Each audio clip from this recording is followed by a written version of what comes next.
Ahojte, to je Easy Dizzy a vítam vás späť na môjom kanále. Dnešné video bude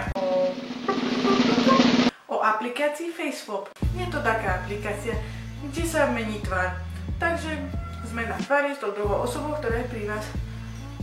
Rozhodla som sa s tým ísť do mesta a vyskúšať, ako budú reagovať na to ľudia.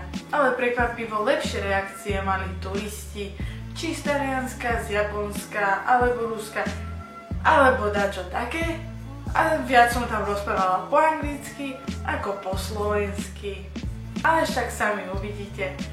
Ak sa vám video bude páčiť, nezabudnite dať like. Ak ste tu noví, tak nezabudnite dať ani odber.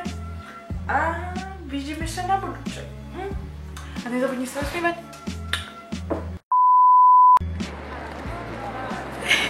By som sa s tebou odfotiť? No, dobré. Vidíš tam rozdiel? Vôbec žiadny. A s tebou? Pozor.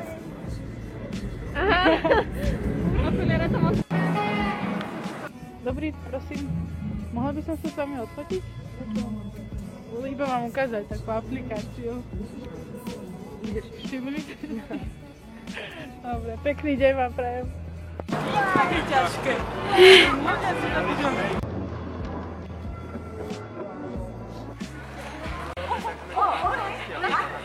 Please, no, just look. Yeah. No, look at you.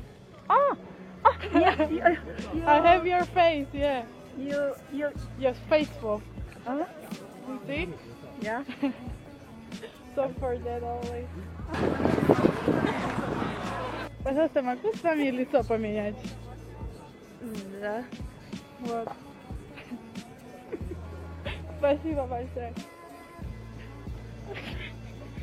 Can I FaceSwap faces with you? What? FaceSwap. Wait, look. What? Ah. You see? Like this. Yeah, okay. Why? For my YouTube video. Okay, thank you.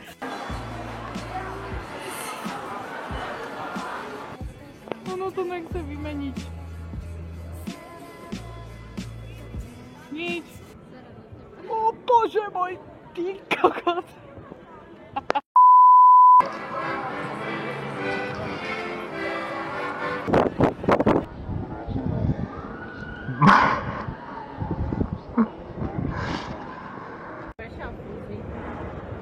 Kde máš pusy? To je tvoj ksík, dobre?